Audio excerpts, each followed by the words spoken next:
Page sport dans cette édition, notamment le point sur les Jeux Olympiques 2024 à Paris. Ils ont débuté sous une haute tension pour les Aigles du Mali.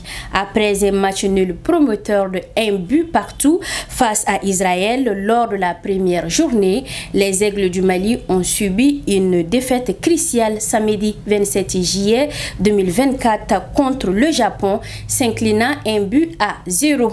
Ils doivent gagner obligatoirement le Paraguay aujourd'hui pour espérer une qualification. Yeya Mohamed Maïga nous fait le point. Dans les Jeux Olympiques de Paris 2024, plusieurs médailles ont été données, celles de l'or, de l'argent et du bronze. Parmi les pays qui ont plus gagné des médailles, le Japon est pour le moment en tête du classement général avec un total de 12 médailles, dont 6 en or, 2 en judo, en skateboard et 1 en escrime et en gymnastique artistique.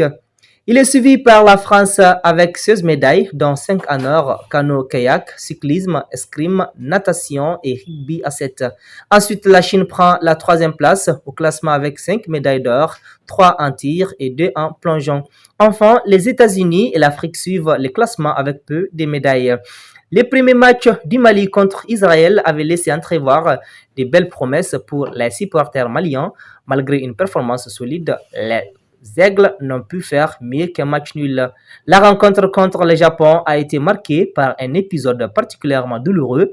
Les Aigles, après avoir obtenu un pénalty raté qui aurait pu changer le cours du match, mais ils se sont rendus dans une situation précaire tout en signant leur défaite face au Japon. Cependant, pour espérer continuer l'aventure olympique, les Aigles du Mali n'ont désormais plus le choix et doivent impérativement gagner leur 3e et dernier match du jour face au Paraguay pour espérer une qualification. Le grand formant de la rédaction parle de curage de caniveau à Gao. Les acteurs locaux disent être à pied d'œuvre pour assainir la ville des Askia. L'insalubrité a fini par gagner plusieurs artères de la ville pour des raisons anthropiques. Une équipe de Alafia TV présente à Gao nous propose un grand reportage. Suivons. Une initiative des autorités communales et coutumières soutenue par une dynamique citoyenne de la jeunesse jeune de la commune urbaine de Gao. L'objectif est très clair, lutter ensemble contre l'insalubrité, le ruissellement des eaux usées dans la commune urbaine de Gao. Donner à la ville de Gao son nom d'antan qui s'appelait Gao la Coquette. C'est une initiative de la commune urbaine de Gao et une initiative aussi du maire de partir vers les chefs de quartier pour que nous puissions ensemble voir ce qui ne va pas dans les quartiers. Pourquoi il y a l'insalubrité, pourquoi les caniveaux sont bondés d'ordures. Donc il va falloir partir avec eux pour le voir. Sinon, on ne pourra pas en finir. Donc c'est ce qui fait que j'ai tout fait pour que les chefs de quartier adhèrent à l'assainissement de la commune urbaine de Gao, en les faisant appel et en les mettant sur la voie de l'assainissement. Et nous comptons aller un peu plus loin par rapport à cela. C'est pour cela que vous voyez dans ce dernier temps, là où je vais dans les quartiers, je suis avec les chefs de quartier, je suis avec la population pour qu'eux-mêmes ils sachent pourquoi ces caniveaux-là n'arrivent pas à être propres. Vu l'incivisme qui règne sur la ville, donc si nous ne partons pas par cela, on ne peut pas seulement passer à la sensibilisation sans passer aux actes. Par rapport à ces ordures-là, ce n'est pas des ordures que c'est la mairie qui les a fait sortir, c'est un projet. Vous savez, quand on rentre dans le système des projets, et si c'est une ONG qui vient pour aider la commune, parfois ça cause des problèmes. Ils payent les jeunes et en fin de compte, le curage est fait. Et maintenant, pour dégager les déblais, ça reste un problème. Une initiative citoyenne très noble en cette période d'hivernage où les maladies sont très fréquentes, sans aussi exclure le risque d'inondation. Et les points positifs, il y a la paix, qu'on cherche toutes les nuits, tous les jours. Et les gens vont arriver à dormir. Parce que les moustiques dérangent les gens la nuit. Surtout en ce moment précis, pendant l'hivernage. Chaque fois qu'il y a les saletés dans les caniveaux, il y a l'eau dans les riz, alors ça propage les moustiques. Et les moustiques en ce moment envahissent tout le monde. Ne s'agit pas que celui-là, et finalement c'est les palis. Et une partie de notre population n'a pas les moyens de payer les ordonnances. Alors donc nous sommes obligés maintenant de penser ce qui range, ce qui est bien pour notre population. Raison pour c'est ça qui nous motive surtout. Parce que les saletés qu'on met dans les caniveaux, c'est la même population qui les met là-dedans. C'est la même population qui les met là et c'est la même population qui est emmerdée par les moustiques. Alors nous c'est pourquoi nous avons choisi ces actions-là. Dans la nuit du 20 au 21 juillet 2024, Gao recevait sa première grande pluie. Et voilà le premier test. Le constat est visible.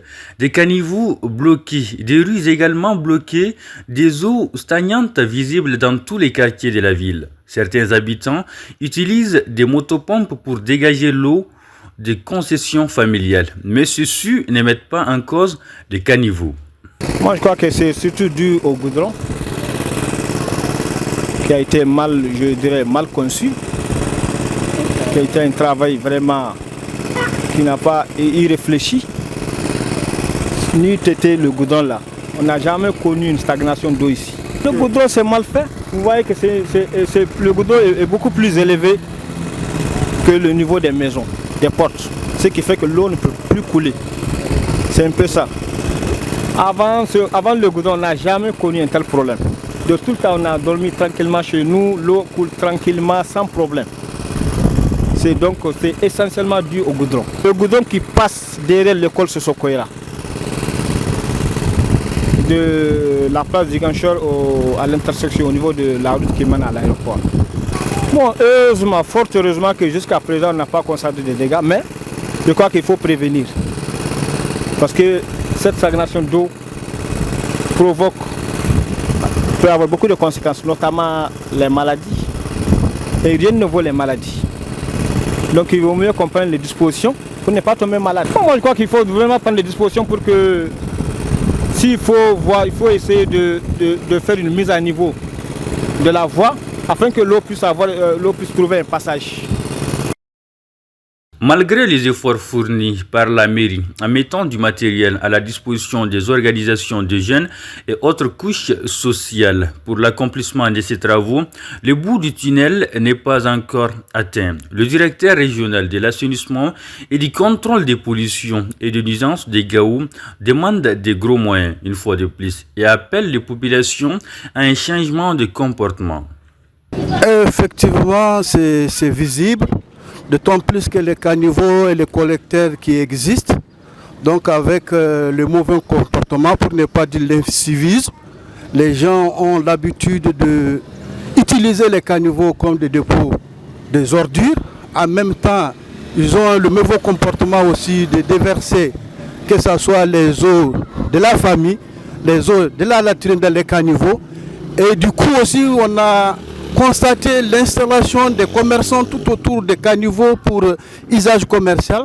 Donc d'autant plus que les passages des ponts sont carrément bloqués, sont bouchés, ils sont obstinés, donc l'eau ne peut pas passer. Quelles que soient les mesures que la population, avec la mairie, avec tous les acteurs, y compris même le service technique, on a eu à faire des sensibilisations pour que la population arrive à curer. Mais d'autant plus que les passages des pommes là ne sont pas curés, l'eau va stagner dans ces caniveaux de collecteurs. Donc ça va sans dire que l'eau ne circule pas. Donc il faut des gros moyens. Donc ça c'est des petits moyens que les gens ont eu l'initiative personnelle de voir comment il faut débloquer la situation. Mais le gros moyen, ça veut dire les passages de pont, il faut carrément les soulever et essayer de curer. Donc c'est avec des multibennes, des grilles. Et à l'immédiat, il faut évacuer aussi les déblais. Et si les déblais ne sont pas aussi évacués, il va sans dire qu'ils vont retourner dans les caniveaux et faire la même situation, faire l'obstruction de ces caniveaux-là. L'explication qu'on a donnée, c'est le fait que maintenant les caniveaux et les collections sont débordés. S'ils sont débordés, l'eau va déborder, va sur le goudron. Et maintenant, s'ils trouvent un issue favorable à aller dans les familles, l'eau va aller dans les familles. Ça va sans dire ça, c'est rien à dire. Ça veut dire que les caniveaux sont bloqués. Donc le surplus de l'eau va sur le goudron. Et s'ils trouvent un issue dans les maisons où il y a un creux, l'eau va rentrer là-bas. L'utilisation des caniveaux comme des dépôts d'ordures, de fosses septiques, voilà le comportement de certains citoyens selon les autorités. Et selon eux, cela constitue la principale source de cette insalubrité. Elles appellent à un changement de comportement. Voilà, c'est ce qui met un point final à ce journal que j'ai eu le plaisir de vous présenter. Bonne suite de programme sur Alafia Télévision, la télé de la paix. Bonsoir.